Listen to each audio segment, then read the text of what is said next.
इस वीडियो में सबका स्वागत है दोस्तों। ये वीडियो शुरू करने से पहले आपके एक फायदे की बात जरूर कहना चाहूंगा। इस वीडियो के डिस्क्रिप्शन में आप जाओगे तो आपको इस सब्जेक्ट का लिंक मिल जाएगा, जिसको आप क्लिक करोगे तो chapter by chapter, question by question सारे के सारे वीडियोस आपको मिल जाएंगे और दूसरे सब्जेक्ट के भी लिंक्स मिल जाएंगे, जिसमें chapter by chapter, question by question सारे वीडियोस मिल जाएंगे।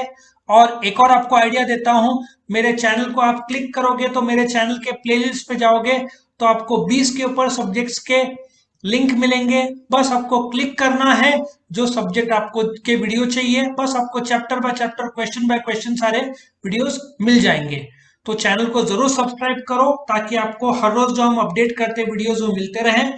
तो हम शुरू करते हैं इस क्वेश्चन का वीडियो अभी। Features of partnership firm. इस वीडियो में मैं बताऊंगा कि ये कितने मार्क्स का क्वेश्चन है, फिर फीचर्स के जो 30 पॉइंट्स है वो एक्सप्लेन करूंगा। उसके बाद 30 के 30 पॉइंट्स कैसे लर्न करना है, उसको एक थ्री इडियट्स मूवी का बेसिस पर मैंने 30 पॉइंट्स बनाया है, जिससे आपको सारे के सारे 30 पॉइंट्स 30 सेकंड्स में लर्न हो जाएंगे by the end of this video. Now इस वीडियो के शुरू करने से पहले इस वीडियो के डिस्क्रिप्शन में लिंक दिया है 11th ओसी एसपी इको अकाउंट, जिसमें आप chapter by chapter, question by question video देख सकते हैं। तो अभी हम शुरू करते हैं features of partnership firm. Now ये जो 30 पॉइंट्स का मैंने डिस्टिंग्विश बनाया है, यही फीचर्स का रूप भी ले लेगा। तो सबसे पहले शॉर्ट में समझते हैं कितने मार्क्स का क्वेश्चन आएगा। ये फुल 10 मार्क्स का क्वेश्चन आ सकता है, जिसमें आपको ए मीनिंग, बी डेफिनेशन और फिर मेंबरशिप एक एक करके पॉइंट्स आप ले सकते हो। नाउ सबसे पहले तो आपको समझना पड़ेगा पार्टनरशिप फर्म क्या होता है। नाउ यदि ए पार्टनर, ए एक इंसान है, बी दूसरा इंसान है, ए बी को ऑफर देता है कि कैन यू या would you enter into partnership with me, B accept करता है, तो ए और बी के बीच में एक एग्रीमेंट होता है। सो पार्टनरशिप इस एग्रीमेंट का नतीजा है। पार्टनरशिप का ऑब्जेक्टिव प्रॉफिट नहीं रहा तो वो पार्टनरशिप कहलाएगा नहीं। पार्टनरशिप का basic objective should be profit. Business का कंटिन्यूटी भी होना जरूरी है। बिजनेस का कंटिन्यूटी नहीं रहा तो वो जॉइंट वेंचर भी कहलाया जा सकता है ना। पार्टनरशिप में जो लोग चलाते हैं उनको पार्टनर्स बोलते हैं। उनमें जो एग्रीमेंट होता है उसको पार्टनरशिप एग्रीमेंट बोलते हैं। जो डीड सबमिट करना पड़ता है वो मैं बताऊंगा थोड़ी देर में। सो अब जैसे एक टीम में एक को प्लेयर बोलेंगे और सबके सबको टीम बोलेंगे, वैसे ही एक पार्टनर जो है उसको पार्टनर बोलेंगे और सारे पार्टनर्स को जोड़ दोगे तो पार्टनरशिप फर्म बोलेंगे। जिस नाम से वो जाने जाते हैं, A B brothers, A B and sons, ये पार्टनरशिप फर्म का नेम है जिस नाम से वो जाना जाता है। और जो एग्रीमेंट हुआ ए और बी के बीच में, उसको एग्रीमेंट बोलते हैं या पार्टनरशिप एग्रीमेंट बोलते हैं। सो पार्टनरशिप कैसे बनता है? As a result of agreement between home, partners. उद्देश्य क्या है? प्रॉफिट। अब ये जो डेफिनेशन आपको लर्न करना पड़ेगा, उसमें क्या कहा है? पार्टनरशिप एक रिलेशन है बिटवीन पर्सन्स। ये पर्सन्स कौन है?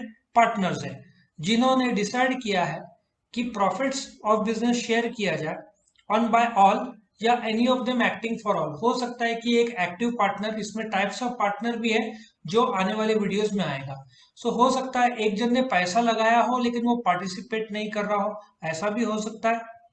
ठीक है ना। उसको एक्चुअली डॉर्मेंट पार्टनर बोलते हैं। वो आने वाले वीडियोस में जहां पे मैं टाइप्स ऑफ पार्टनर बताऊंगा उसमें डिटेल एक्सप्लेनेशन होगा ना। मेंबरशिप, जो मेंबरशिप है पार्टनर्स का, मिनिमम 2 चाहिए, मैक्सिमम 100 है। वैसे कुछ बुक्स ने 50 दिया हुआ रहता है, लेकिन गवर्नमेंट ने 100 किया हुआ है। सो minimum number of partners is 2, maximum is 100 as per partnership act of 2013, जो कि लेजिस्लेशन है। वैसे पार्टनरशिप एक्ट 13 नहीं है, कंपनीज एक्ट 2013 है। अभी आप बोलोगे पार्टनरशिप में कंपनीज एक्ट कहाँ पे आ गया? आपके नॉलेज के लिए, जो नंबर ऑफ पार्टनर्स का जो नंबर है वो गवर्नमेंट ने दिया हुआ है, ज्यादातर वो कंपनीज एक्ट के तहत दिया जाता है। सो लेजिस्लेशन जो है पार्टनरशिप एक्ट 32 है, लेकिन मेंबर्स कंपनीज एक्ट देता है पार्टनर्स का।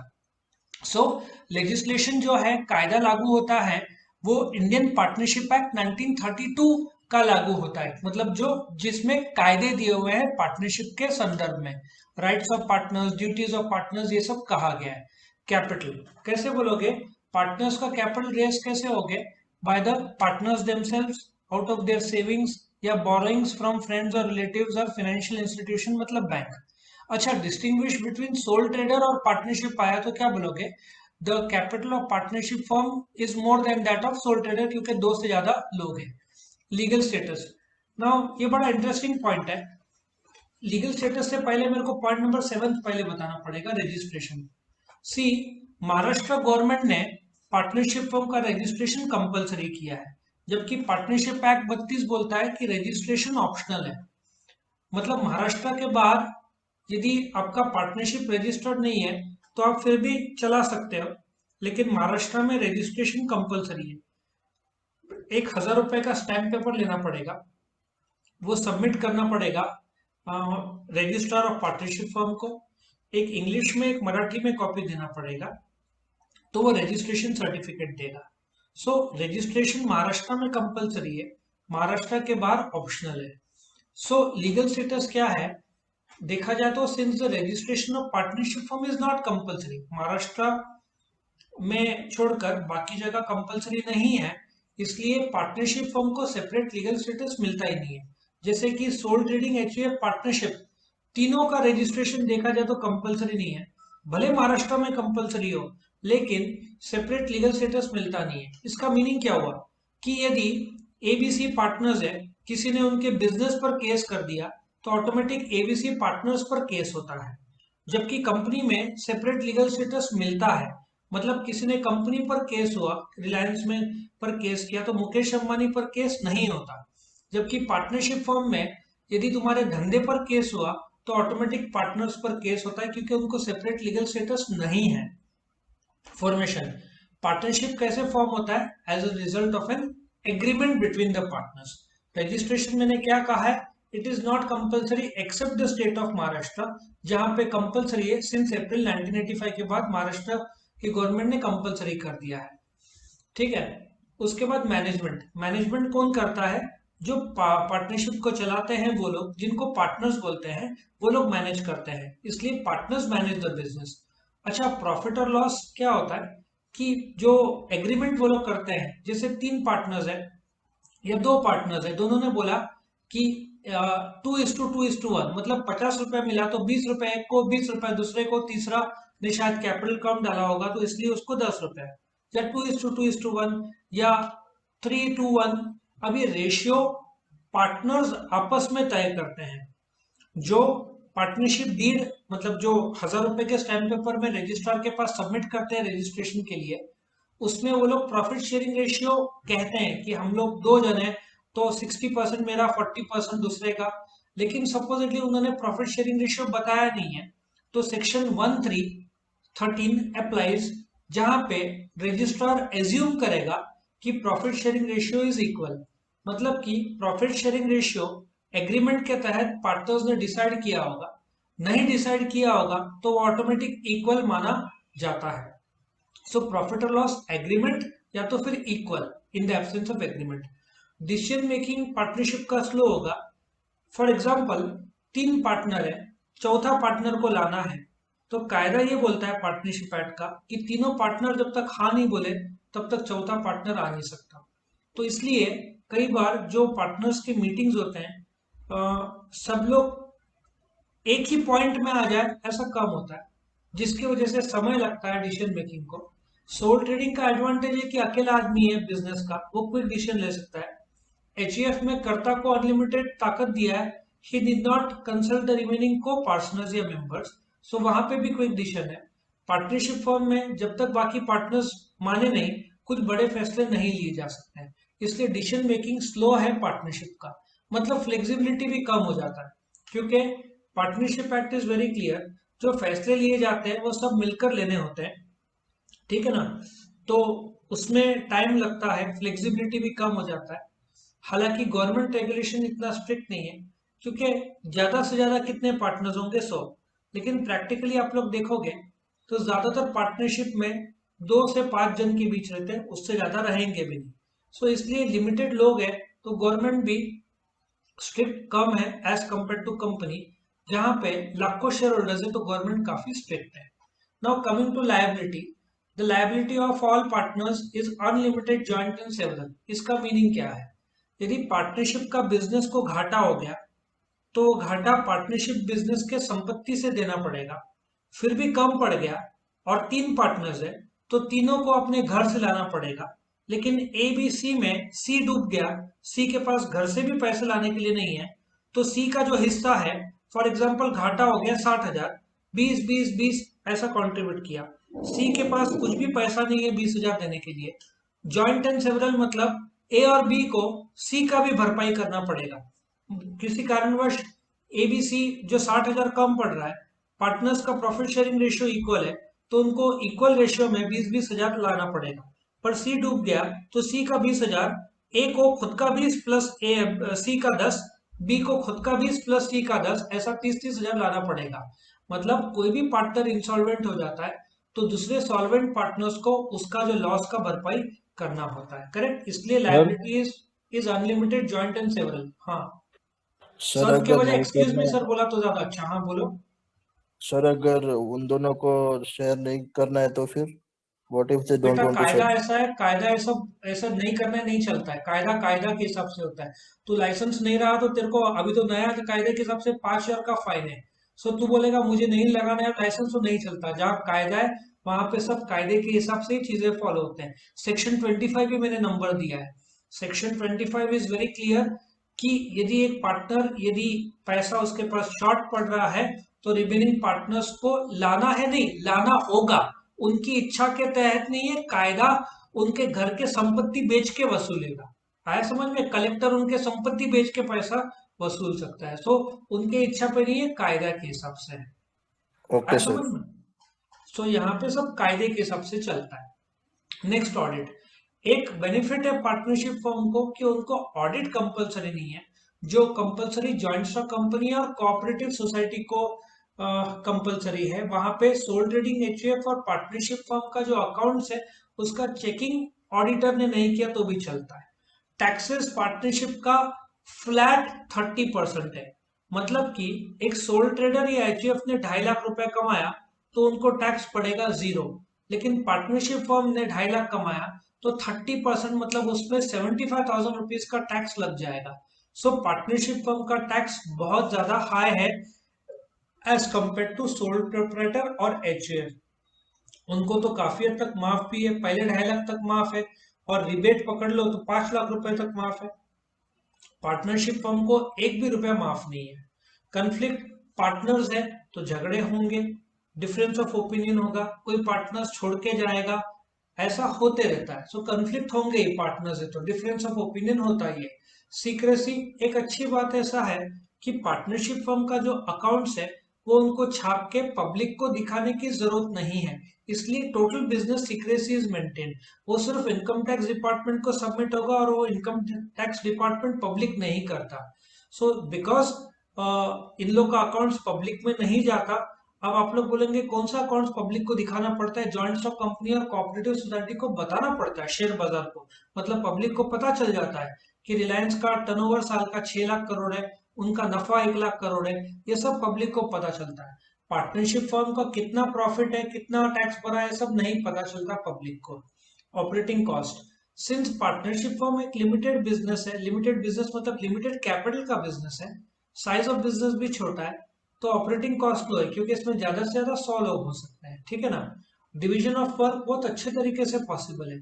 जैसे मैंने बताया था, तीन पार्टनर्स है, एक खरीदेगा, एक बेचेगा, एक अकाउंट्स मेंटेन करेगा, तो काम का बंटवारा पार्टनर्स आपस में अच्छे तरीके से कर सकते हैं। उसको डिवीजन ऑफ वर्क बोलते हैं। पब्लिक कॉन्फिडेंस नहीं रहेगा क्योंकि पब्लिक, जैसे मैंने देखा है पार्टनरशिप फर्म, कुछ किराना शॉप रहता है, कंप्यूटर का शॉप रहता है, या कोई कंसल्टेंसी रहता है, लेकिन पब्लिक आजकल ब्रांडेड, जैसे कि किराना शॉप से ज्यादा वो लोग अमेजन, फ्लिपकार्ट, जियो मार्ट या डी मार्ट, बिग बाजार, मेट्रो, ये सब जगह से लेना ज्यादा प्रेफर करते हैं। सो पब्लिक कॉन्फिडेंस कम ही रहेगा पार्टनरशिप में as compare to branded goods और कंपनीज। कंटिन्यूटी, कैसे होता है कि एक पार्टनर की डेथ हो गई तो बाकी पार्टनर्स धंधे को संभाल लेंगे। हाँ, यदि एक पूरा का पूरे पार्टनर्स का धंधा डूब गया तो डिसोल्यूशन बोलते हैं, पूरा बंद हो जाएगा। लेकिन एक आध पार्टनर रिटायर हो गया, छोड़ दिया उसने, तो बाकी पार्टनर्स बिजनेस को कंटिन्यू करेंगे। सो कंटिन्यूटी काफी हद तक है उनके पास, इसलिए उनका स्टेबिलिटी भी काफी अच्छा है।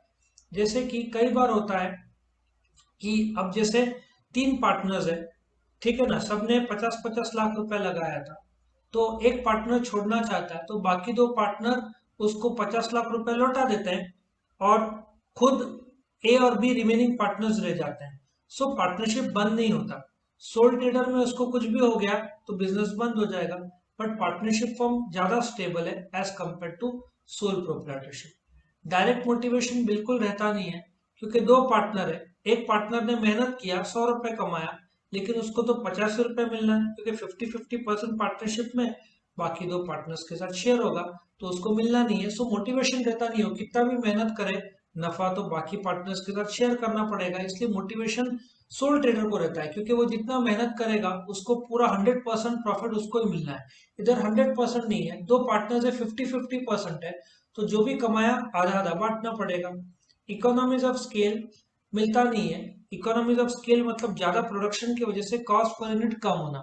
सिंस यहाँ पे प्रॉब्लम ऐसा है कि पार्टनर्स का कैपिटल लिमिटेड है, साइज ऑफ बिजनेस लिमिटेड है, तो बिकॉज आउटपुट लिमिटेड है तो इकोनॉमीज ऑफ स्केल काफी हद तक कम रहता है। और लास्ट और 26वां पॉइंट, रिस्क। रिस्क लो है क्योंकि कैपिटल लिमिटेड है, साइज ऑफ बिजनेस लिमिटेड है और इन्वेस्टमेंट लिमिटेड है तो सॉरी, तो रिस्क लो है। पर्सनल कांटेक्ट विद कस्टमर्स काफी हद तक पार्टनरशिप का रहता है। 2-5 लोग हैं तो कस्टमर से डे टू डे बात कर सकते हैं। वही कंपनी का तुमको कुछ प्रॉब्लम आया तो थोड़ी मुकेश अंबानी को फोन करोगे, उसके तो 30-40 करोड़ तो ग्राहक है, वो पर्सनली कैसे गाइड करेगा। तो जैसे कंपनी है तो पर्सनल कांटेक्ट विद कस्टमर नहीं होता, but sole trading HUF partnership रहा तो पर्सनल कांटेक्ट होता है। कंट्रीब्यूशन टू सोसाइटी, अभी तुम देखोगे बहुत सारे लोग हैं जो अलग अलग स्किल वाले हैं। कोई इंजीनियर है जो प्रोडक्शन में एक्सपर्ट है, कोई सीए है जो चार्टर्ड अकाउंट जो इनकम टैक्स में एक्सपर्ट है, कोई एमबीए है जो मार्केटिंग में एक्सपर्ट है। ये लोग सब साथ में आके एक दूसरे के जो गुण है शेयर करके धंधा कर सकते हैं। सो सोसाइटी में बेरोजगारी भी कम होता है और अलग अलग एबिलिटीज वाले लोग साथ में आते हैं, जिसमें देश का भलाई होता है। करेक्ट। उसके बाद वोटिंग राइट्स, हर एक पार्टनर को इक्वल वोटिंग राइट्स है। जैसे मैंने बताया कि 3 पार्टनर है, चौथा पार्टनर को लाना है तो जब तक तीनों इक्वली हाँ नहीं बोले तब तक चौथा आ नहीं सकता। तो वोटिंग राइट सबको इक्वल है। और लास्ट में example Akshay Kumar and associates, actual में उसका प्रोडक्शन हाउस जो है उसका मैंने एग्जांपल लिया। एसोसिएट्स मतलब बाकी के लोग, मतलब ये पार्टनरशिप फर्म हुआ। सो इस प्रकार से ये 30 पॉइंट्स यहाँ पे मैंने कवर अप करके दिया है। तो अभी हम क्या करेंगे, ये 30 पॉइंट्स लर्न करने के लिए मैं एक स्टोरी बताऊंगा जिससे आपको 30 के 30 पॉइंट्स लर्न हो जाएंगे। 3 इडियट्स मूवी का स्टोरी है। तो स्टोरी शुरू करते हैं। ये फीचर्स के आपके सामने टोटल 30 पॉइंट्स आ रहे हैं, ठीक है। अब इस 29 और 1A 1B है, तो इसको लर्न करने के लिए मैंने एक 3 इडियट स्टोरी बनाया है जिससे आपको 30 के 30 पॉइंट्स पूरे तरीके से लर्न हो जाएंगे।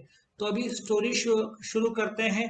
ये फीचर्स हुआ, ये फीचर्स में मैंने जो 3 इडियट्स का स्टोरी बनाया वो मैं अभी एक्सप्लेन कर रहा हूँ, ठीक है।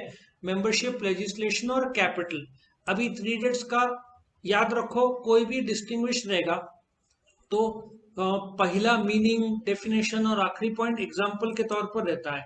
इफ यू रिमेंबर 3 इडियट्स में जो पहला सीन है वो एक एरोप्लेन का सीन है, वो एरोप्लेन एंटर करता है। So point number, if you check out 1 और जो 1A और 1B क्या है, मीनिंग और definition. Now if you checkup point number 2 membership. अब इसको याद कैसे रखना है मैं बताता हूँ।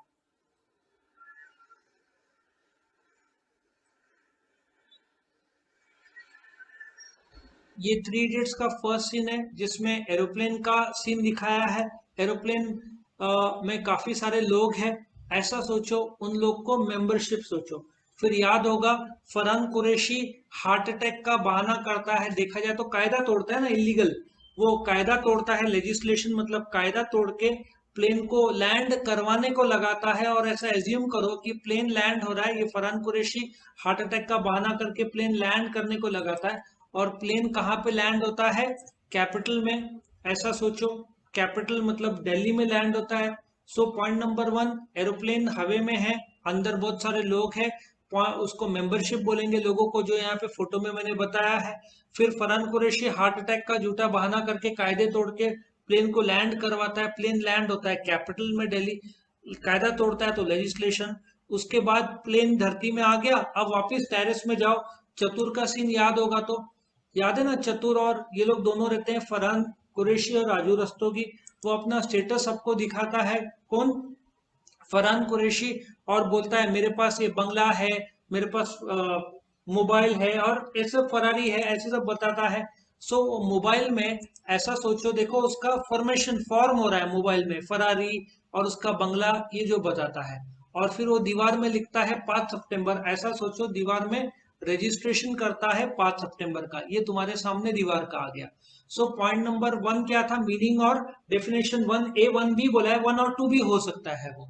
उसके बाद स्टोरी कहाँ शुरू होता है, प्लेन हवे में है, अंदर बहुत सारे लोग हैं, तो क्या बोलेंगे, मेंबरशिप। उसके बाद क्या होता है, फरहान कुरैशी कायदा तोड़ के प्लेन को लैंड करवाने को लगाता है, कहाँ पे, दिल्ली में, जो कि कैपिटल है। अब धरती पे आने के बाद वापस बिल्डिंग के टेरेस में आ जाओ, अभी चतुर का सीन है, चतुर अपना स्टेटस लोगों को दिखाता है, मोबाइल में उसका फरारी और बंगला फॉर्म होता है विच इज फॉर्मेशन, दीवार में 5 सितंबर लिखता है, रजिस्ट्रेशन। इफ यू चेकआउट, उसके बाद जैसे मूवी आगे बढ़ता है, रैंचो जो है, ठीक है ना, उसकी एंट्री होती है, जो रैगिंग जब चलते रहता है, तो ऐसा सोचो कि वो आता है और रैगिंग का मैनेजमेंट करता है, ठीक है, रैगिंग का मैनेजमेंट करता है। तो एक को, इफ यू रिमेम्बर, शॉक लग जाता है तो उसका लॉस हो जाता है, प्रॉफिट और लॉस जो है, ठीक है ना, उसको एक को शॉक लगता है तो लॉस हो जाता है। पॉइंट नंबर 1 क्या था, प्लेन हवे में है, मेंबरशिप, उसमें लोग हैं, जो फरहान कुरैशी लेजिस्लेशन कायदा तोड़ के कहाँ पे लैंड करवाता है, कैपिटल, बिल्डिंग के टेरेस में। चतुर क्या करता है, अपना स्टेटस दिखाता है, मोबाइल में क्या होता है, फॉर्मेशन, दीवार में क्या लिखता है, 5 सितंबर विच इज रजिस्ट्रेशन। फिर ये आता है रैंचो, रैगिंग का मैनेजमेंट करता है, एक को लॉस हो जाता है। फिर याद है वो जो सीन जिसमें राजू की माँ बोलती है कि महंगा हो गया, 10 रुपए की भेंडी और 12 रुपए की गोभी। सो भेंडी ड डिसीजन मेकिंग, 12 रुपए की गोभी गो गवर्नमेंट रेगुलेशन, ऐसा सोचो, 11 रुपए की फ्लेक्सिबिलिटी। तुमको याद होगा तो कम्मों की शादी में मारुति 800 मांग रहे, which is the liability, liability है ना, 10 रुपए की भेंडी ड डिसीजन मेकिंग, 12 रुपए की गोभी गो गवर्नमेंट रेगुलेशन, 11 रुपए की फ्लेक्सिबिलिटी। कम्मों की शादी में मारुति 800 मांगते, लायबिलिटी। फिर खुजली वाली रोटी याद है, खुजली वाली रोटी ट ऑडिट और टैक्सेस। सो इसमें देखो ये रोटी बनाती रहती है और खुजली वाली,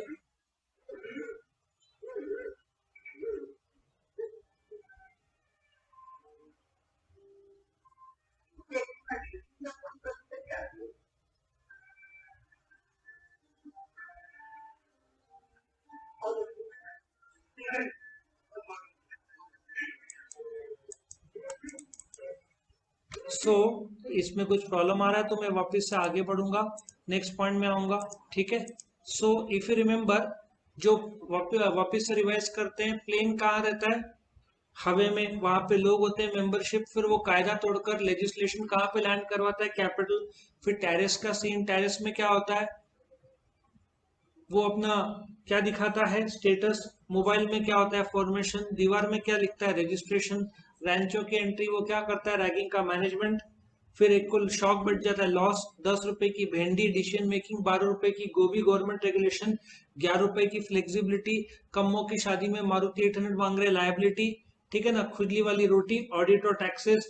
फिर वो लोग भूखे घर के बाहर निकलते हैं, आपस में झगड़ा करते रहते हैं, कन्फ्लिक्ट, याद है, कन्फ्लिक्ट। उसके बाद वो लोग सीक्रेटली एक शादी में एंटर करते हैं, सीक्रेटली। और क्यों, क्योंकि उनका ऑब्जेक्टिव खाना रहता है, सबको भूख लगती है, ठीक है ना, सबको भूख लगी हुई रहती है, तो ऑब्जेक्टिव खाना, देखो कैसे खाना खाते हैं, प्लेट भर भर के खाना खाते हैं लोग, तुमने देखा होगा, पूरा प्लेट भर देते हैं। उसके बाद उसके जूते में $300 शूज, पुदीने की चटनी गिर जाती है तो उसका कॉस्ट हो जाता है।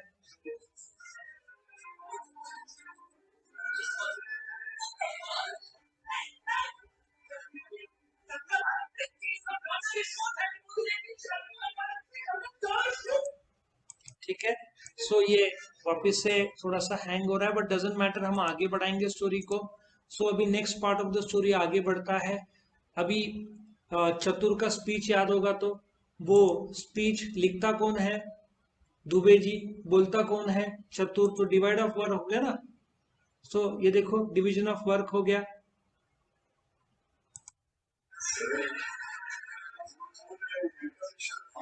सो division of work, Dubey ji speech लिखते हैं, चतुर भाषण देता है। किसके सामने देता है? लगातार पब्लिक के सामने देता है, और कंटिन्यूसली देता है, पब्लिक के सामने देता है और कंटिन्यूसली देता है। और बोलता है ना, अपने आप को इस काबिल बनाया है। याद है?